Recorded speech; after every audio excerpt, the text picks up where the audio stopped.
nor safety, Benjamin Franklin. I want to tell you another statement that was issued on this very day, the 5th of February, 2013. Drone strikes on U.S. citizen terror suspects, not only legal, they're ethical and wise. My, oh my, how far we've come from the days of Benjamin Franklin in 1775 to a statement like this that was issued today by the White House. It's legal, ethical, and wise to kill U.S. citizens. What's the criteria, you may ask? You don't get to know. You don't need to know. You don't deserve to know. You're nothing. You're cattle. You're a cog. You're absolutely meaningless. You do not get to know what decisions are made that can end your life. It's not far-fetched. It's not far-reaching.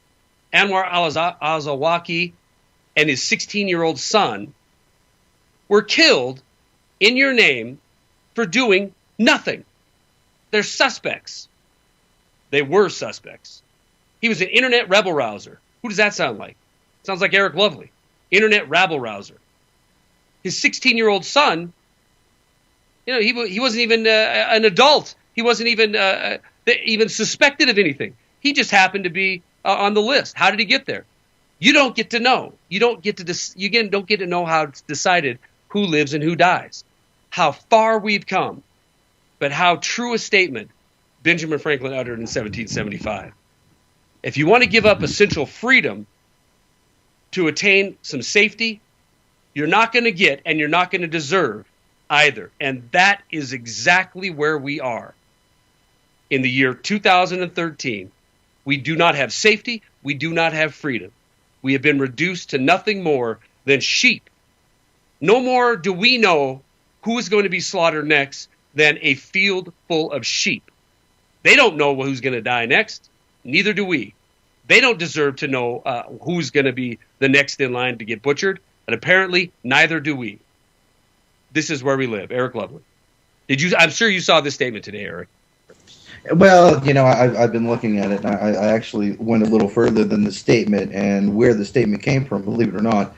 When you actually go, it is a review opinion handed down by none other than the Council on Foreign Relations. That is where this opinion has come from. The Council on Foreign Relations being a think tank, most people don't want to realize that becoming behind this statement is the think tank was posed a question. And they were posed with economic data, they were posed with jobless data, they were posed with the data that the government wants to provide them.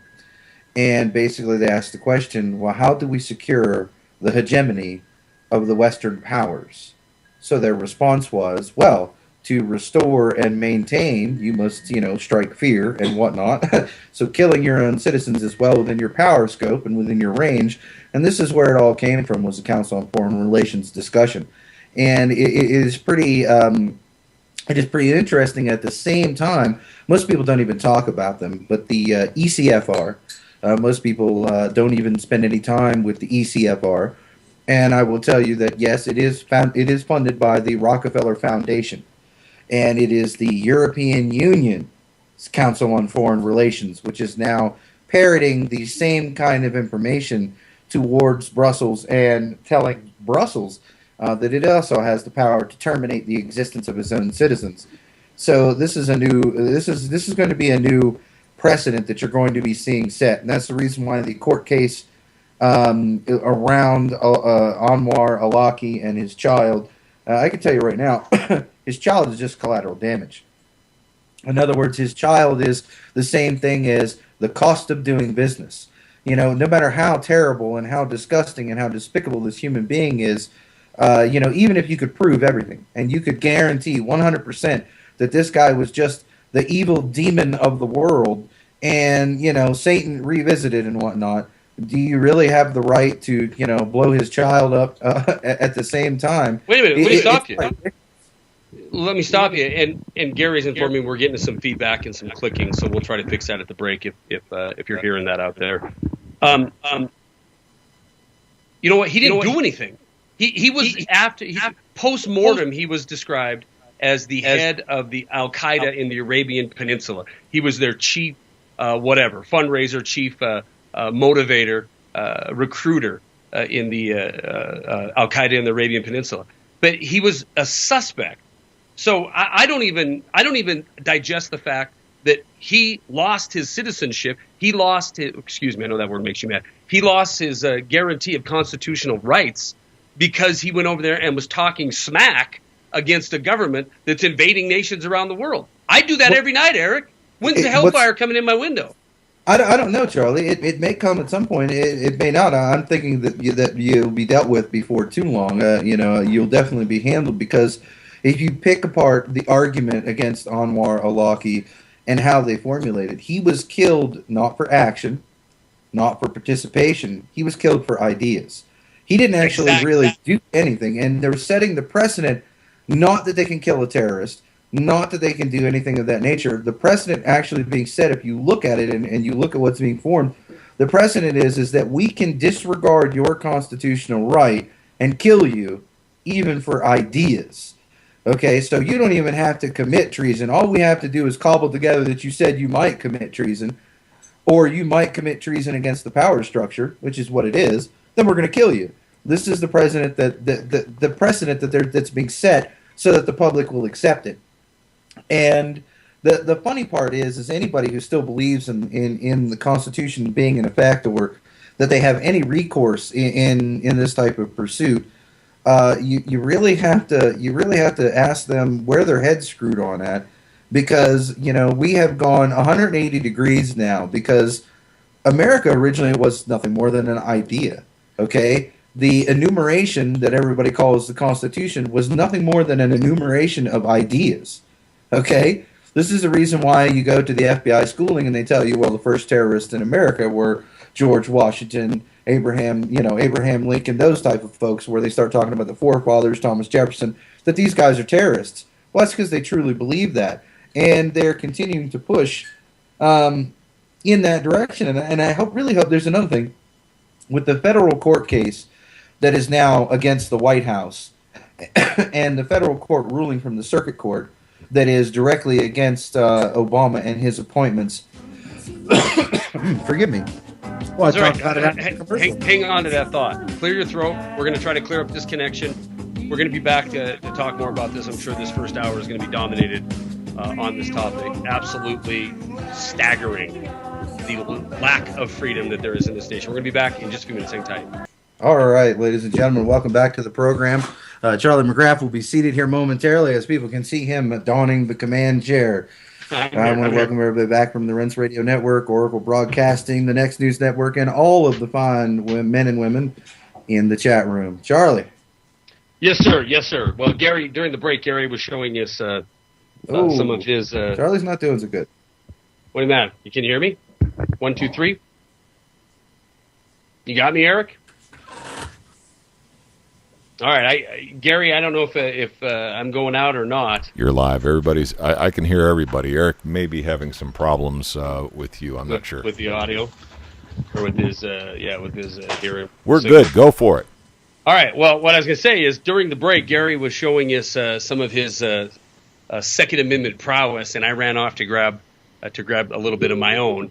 But maybe during the break, well, if you're tuned in to JTV. You won't be able to see it, but we'll be here talking about it. Eric Lovely, are you back on with us? No. We lost him. You might want to try to reconnect there, Gare. Continuing in what he's talking about, what we were talking about before the break, it is now not only done without the people's permission, without the people's knowledge, we're killing American citizens. It is validated on this day. I mean, it's validated that our government can step across borders, or, who's to say they can't even do it right here inside our own borders? Anybody who falls into the category of potential belligerent actor.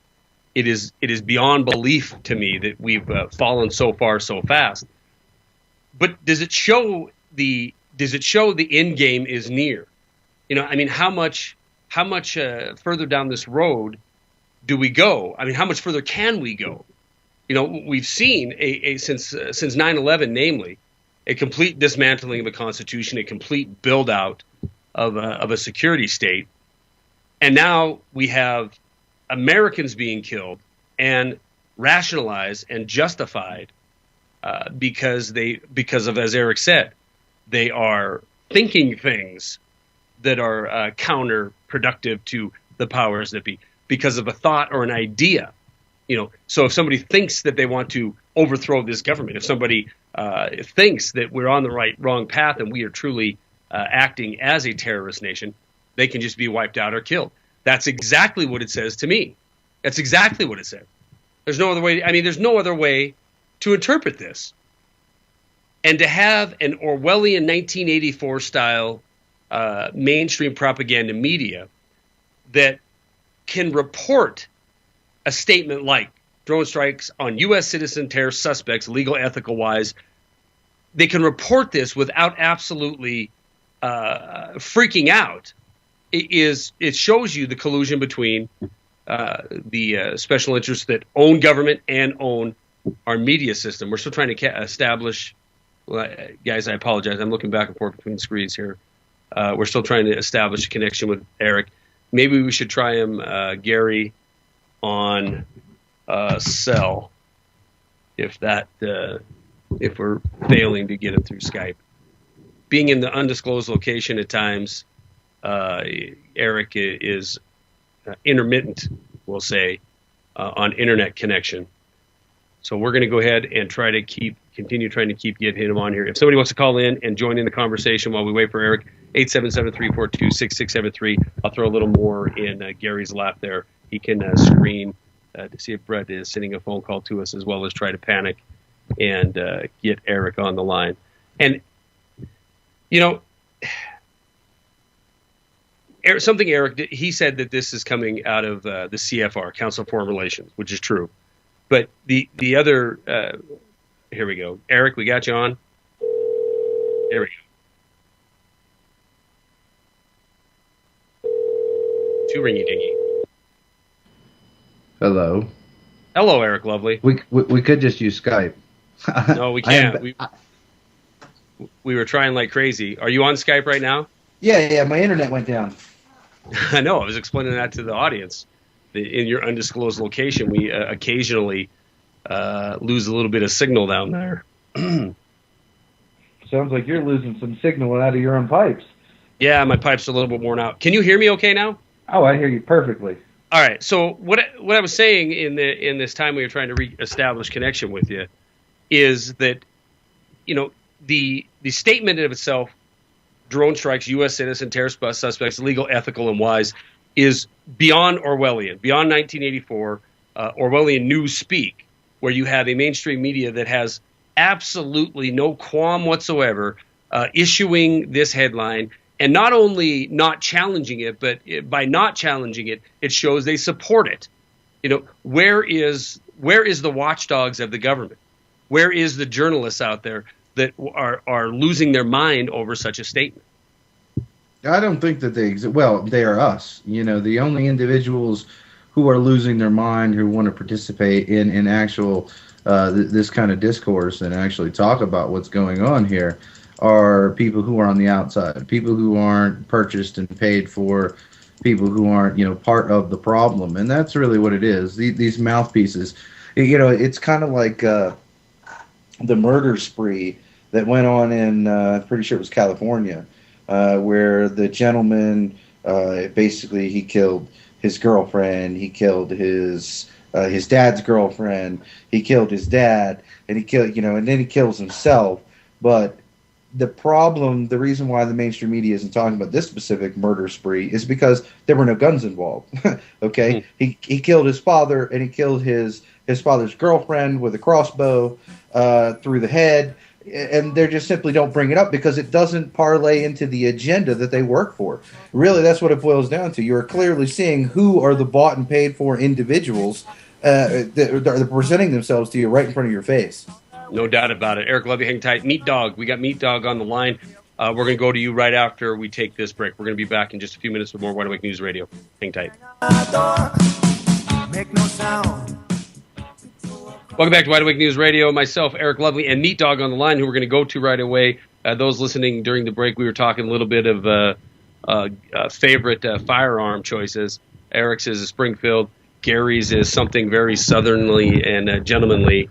And I have a little Beretta Cheetah sitting here. And I saw some folks saying they have Berettas in the chat room. Some people hate them. They just don't like the open slide. They think it's going to get plugged up, messed up. I've never had one fail me, but that's just my opinion. All right, let's go. Eric, can you hear me okay now? Yes, sir. Still? All right, good deal. Meat Dog, thanks for holding on the line. I appreciate it. How are you tonight? Thanks for calling in. Hey, pretty good. Thanks a lot. First of all, I want to say that I really miss being on the chat room. My computer died a year ago, and a friend of mine gave me his old computer. For some reason, it won't allow me to access the chat room, so I don't know what's up with that. But at any rate, though, I want to talk briefly maybe about these spates of murders, mass and otherwise, and the drone thing. But first of all, let me just briefly talk about Anwar al-Awlaki, and if I may say so, disagree with you about Anwar al-Awlaki. You can Please Google do. this easily enough. That there's a couple articles on the internet how Anwar al-Awlaki died in secret at the Pentagon with high-ranking generals, and basically he was a patsy handler for the military-industrial complex, who basically corralled terrorists and had them do the bidding of the CIA. And just like Tim Osman, Osama bin Laden, his code name was Tim Osman, and he worked for the CIA as well. And if you remember, when before he supposedly died, the FBI's 10 most wanted list, Osama bin Laden was never credited with 9/11. The ascribed other terrorist attacks to him, but he was never charged with 9/11. And I tell this to people, and they don't believe me. But at any rate, I guess the question would be, if al-Awlaki was a patsy or a stooge or handled, the end result is he's being, whatever his pedigree was leading up to his death, he's certainly being used as an example now on how it's just perfectly okay. Because the mainstream theory on this guy is he's an American citizen. Now we just got told it's fine to kill American citizens if they're belligerent rabble-rousers on the internet.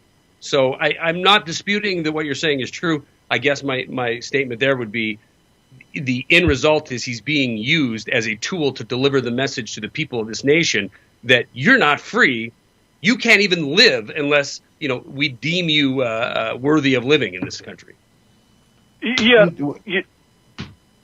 Sure, I agree with you on that point. And also, I'm sorry, were you going to say something, Eric? Well, yeah, I mean, the whole idea is I've actually heard I've heard the stories, but I cannot prove or document that he was basically the same thing that Obama was in Afghanistan, which is a CIA operative. But, we won't get into that because it's difficult to prove all of those things.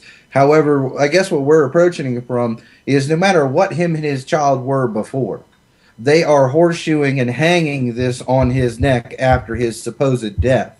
So however his leaving the planet, they're basically hanging the idea on his gravestone that it's okay to kill people like you and I for even discussing things like this. Because really, when we break it down, whether he was a CIA operative like you say, and I think he was, however, it doesn't really matter because they can now deem both of us for even having the discussion, okay, as being enemy combatants, and whether or not we want to argue whether he was a CIA agent or not, we still end up on the same list with the same capability of kill orders. And this is what they do. It's the same thing as Adam Lanza with the massacres and the different things. No one really cares. No one investigates how this guy got to where he was, how these people did what they did, how they met with, government mental programs from 3 different states and so on and so forth. Nobody wants to talk about that. What everybody really looks at is what they hang on the neck of the dead guy. What type of legislation can I pass? What kind of horseshoe? Horseshoe can I hang around his neck? Yeah. Yeah, Go ahead, sure. I'm sorry. Well, let me just kind of reiterate what Eric was saying, and we had to demonize the Muslims first and make them our enemy before we could pass these draconian police state legislation, and and ultimately, the Muslims were the straw man, because all of this police state legislation was ultimately for the American people, and these. So, and like you said, I mean, this sends chills up and down my spine with now saying it's okay to kill people with the drones, because of these survivalist communities and things like that. I only have one word for them, and that's drone bait. So basically, the Obama administration is saying, "Hey, man, you got crosshairs on your forehead, and it's going to be like Terminator, the original Terminator movie, where a post-apocalyptic America, where people are going to be running from their lives from drones and possibly robots as well." Go ahead. Before I sign off. Go ahead. Thanks, Mead. I appreciate the call. Great. What? I think he has something else to say. Let me just tell you about my favorite gun. Please do. Okay. Well, I can't show it to you, but I'll let you sound. It's Mr. Kalishnikov. There you go. All right, take it easy, gentlemen. Great show as always. There's no mistaking that very loose tolerance AK-47. All right, thanks a lot, man. Take it easy. Thank you. Well, and as I was going to say, it's really about the horseshoe thing. You see, and he is correct with the demonizing of Muslims, Muslim faith, and so forth. And most people don't want to hear that, because they really have bought the propaganda fed to them from Hollywood, from TV, and from every single source of information that you can find. See, the reason was in the 60s, the Council on Foreign Relations, were posed with creating concrete hegemony of the U.S. power, of Western influence, and all of these years, and Zibord Brzezinski playing his grand chess game. What you found in the 60s, 70s, and so forth was a plan to liquidate. You saw it start to culminate with Ollie North. Was to liquidate your constitutional right and liquidate the efforts or your freedoms, in the world. And what did the Council on Foreign Relations and Trilateral Commission say? They said, well, you needed to create a boogeyman that would allow you to enable legislation. So what did we do? We took hundreds and hundreds and hundreds of billions of dollars. We handed it over to the CIA. They went into foreign nations, and what did they do? They created the boogeyman that they needed to fight against, to give the illusion of the legislation being needed. And people don't understand that the whole Muslim Brotherhood, all of these different whacked out Muslim groups are all funded and created by the CIA. The CIA handlers, they now go in and they recruit Arab young men, Arab looking men, which is where Alaki's profile kind of dictates. They're paying them lots of money. They're sending them to schools so that they are fluent in 3 and 4 different languages, different local dialects. Then they're putting a turban on their head, they're putting a sheet on their back, and they're sending them out into the desert with flip-flops on, and they're going, "Bula bula, I'm one of you. Oh, we hate those Americans." And they start paying, and they start bringing water to the people, and they start bringing food, and then they start making meetings, and basically it's a destabilization campaign to kill 2 birds with 1 stone. They destabilize the local government, which gives them a venue to try out their new bombs, guns, and toys to maintain and take over territory for the banks, whether people want to believe that or not. And then at the same time, they are creating their very own bad guy that then the president can scream at the TV and go, "See that boogeyman? We got to get him. We got to do whatever it takes to get that boogeyman." And it's a creation of their own money and their own mind. These people were, didn't exist until the CIA actually goes in and creates these people. And now you have, they did it in many countries. They did it in South America as well. And the Argentinian nation and all of the middle, we'll call them Hispanic nations. In all of Middle America, if you go back over the 60s and 70s, they were conducting the same types of operations, creating the same types of bad guys. They just weren't called Muslims then. Yeah, no doubt about it. Great timing, Eric. Great timing. I know. I'm good at this. Right, you're good at this. I will say there's stuff going around in the chat about an 8.0 earthquake that occurred near the Solomon Islands, and there's a tsunami watch. And then somebody put in a thing saying the tsunami watch has been canceled. So I'm not really sure what the entire story is there, except there was an 8.0 earthquake in the Pacific. We're going to be back with Eric Lovely, more Wide Awake News Radio, and watch the tsunami of constitutional destruction continue. Hang tight. Welcome back to Wide Awake News Radio. Charlie McGrath, Eric Lovely, final segment of this first hour. We were continuing the gun debate going on. Well, it wasn't really a debate, but a discussion. And I showed Eric and Gary a new purchase, which I guess I wasn't gonna talk about any more guns, but I will this one. Ruger LCR. I bought it to 22 because for my girlfriend and my son to shoot, and I love it. It's absolutely fantastic, super lightweight, holds 8 rounds, and then we started the discussion of how versatile a 22 is. It really is. Ammunition. Well, I'll tell you, I definitely agree with you. But the 22 really isn't a battle weapon. However, I will tell anyone, for small game training, for the cost effectiveness of training and utilizing to get all the fundamentals down, for shot placement, loading, reloading, just basically learning how to manipulate and use a firearm. By all means, if you have the extra money, get a 22. And if you have individuals in your camp or group that can't shoot, I mean, it's the same thing as Gary said, go out, spend $5, buy you a giant box of ammunition, roll 3 or 4 people out in the field and teach them with a 22. And it doesn't matter how long it takes them because, it's so relatively cost effective and they will get all the fundamentals. Now, yes, they'll have some momentary learning curve or period of adjustment when they switch to an actual field deployment weapon, a larger handgun, something with a little more punch, but they're going to have all of the motor functions down. They're going to have all the ability to sight and operate the handgun. Yes, they'll have to get used to the kick or whatever extra the 22 doesn't have, but the 22 provides you with just so many different possibilities, from putting food in your belly, down to actual everyday training at a cost-effective price, and they're cost-effective enough where if you hand the gun to X person to learn how to use it and they actually break it somehow, well, you're not, you didn't hand them your field weapon. But when we come down to guns, I really carry 3 platforms when we're looking at weapons. I have Eric, 400 yards and out with the M44.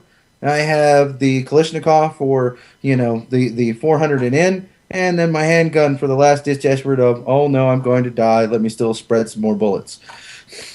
Then your handy dandy hand buck knife for when you're completely run dry. But on the 22 subject, look, if somebody asked me, right, and I grew up around guns. I was in the military. I've killed a deer with a 22 rifle. So if somebody asked me that never touched a gun in their life before, what's the most versatile caliber to get? Man, I'm not talking about going out and engaging in armed combat. I'm talking in survival situation, even home defense. The 22, you can buy 500 rounds of ammunition for like what, $20. You can shoot the thing all day long. You can put an 8-year-old behind the trigger of that little snub nose that I showed you. And it's not going to terrify them, and they're going to get their shooting practice in.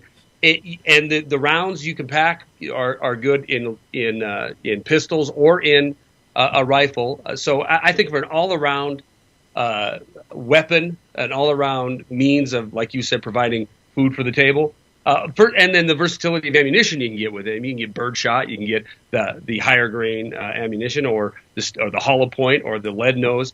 It's just a very, very versatile round, very cheap to use.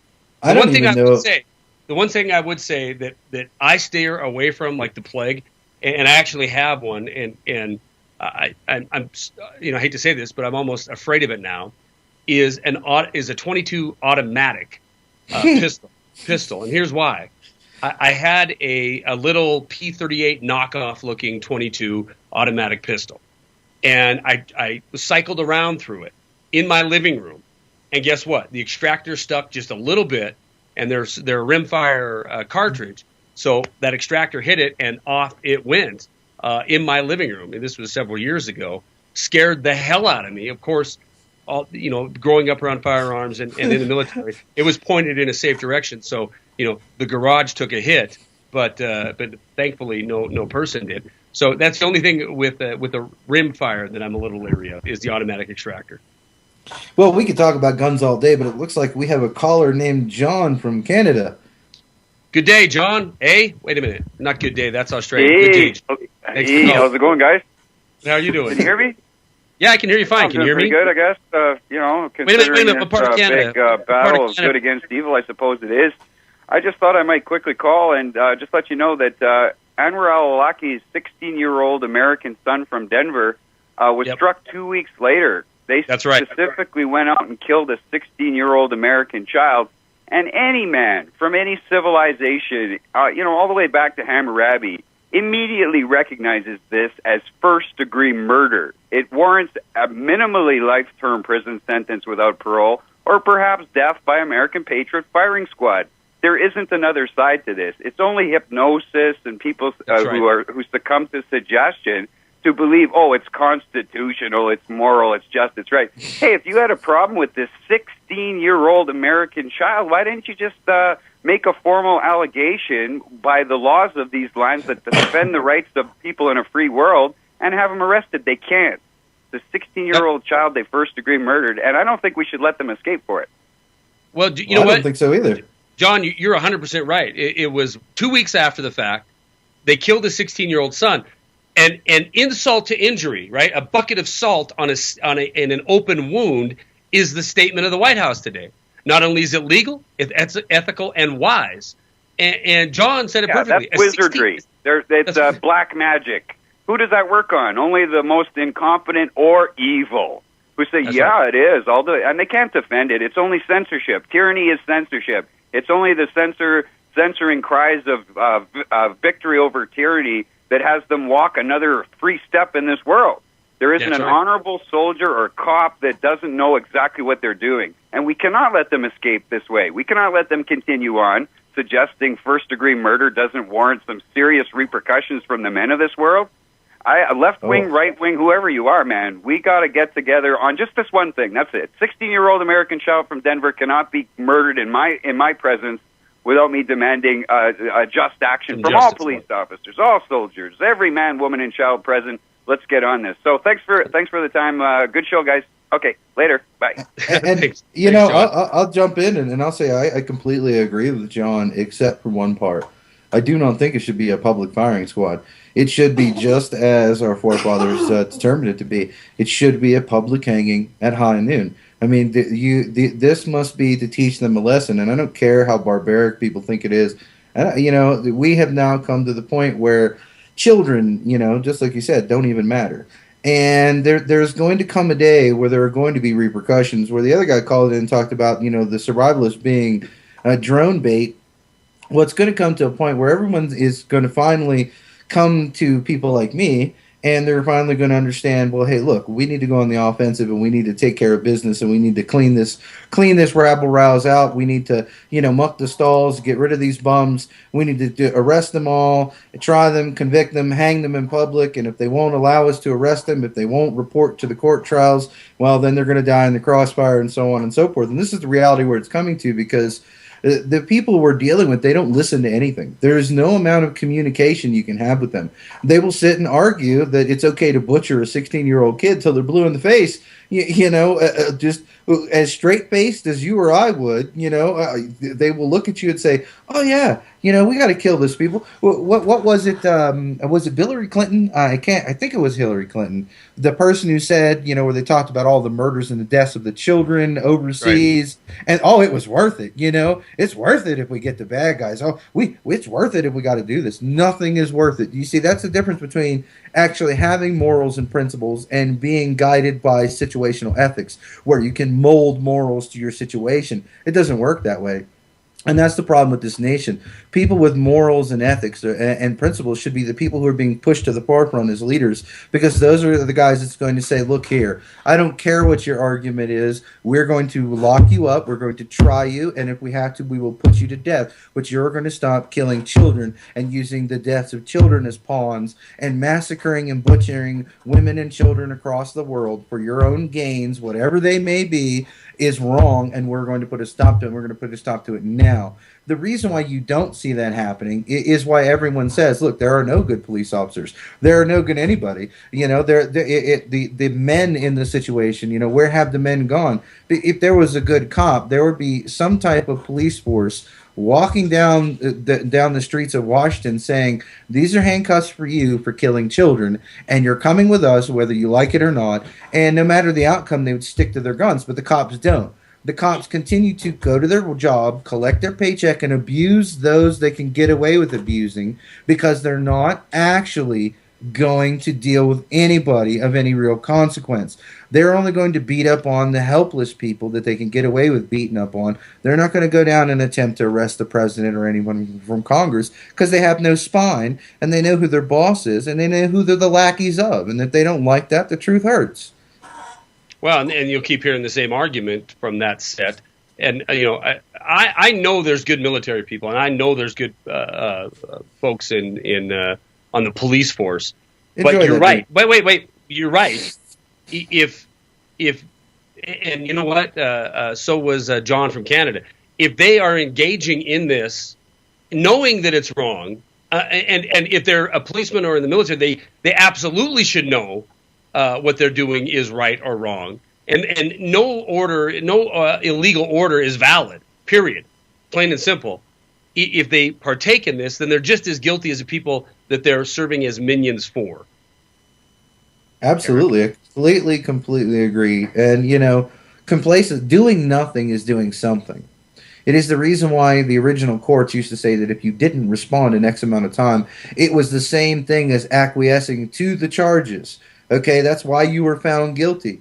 It's because a honest, moral man would be standing up and they would talk about why this is legal. They have no grounds to stand on. You know what I mean? These are evil men doing evil things. And the good cops, as we call them, well, they sit on the sidelines. They go, what can I do? I can't do anything. I'm a good cop, but, you know, I can't do anything about that, but I'm going to go out today and I'm going to serve this warrant to evict so-and-so from his house so the bank gets it. And I'm going to write these traffic tickets and so on. Yeah, I'm going to view my fellow American as a rolling ATM machine and then go kick some lady out of her house because one of the two big deems it necessary. On a positive note, you know, there is a lot of sheriffs who are standing up and they're saying, we're done with this. And there's also a story I pulled up here. The first city in Virginia to ban drone flights. I mean, it's way too little, way too late. However, I believe the awakening is occurring. Guys, hang tight. We're going to be back in just a few minutes with Phil Restino and more Wide Awake News Radio. Hang tight.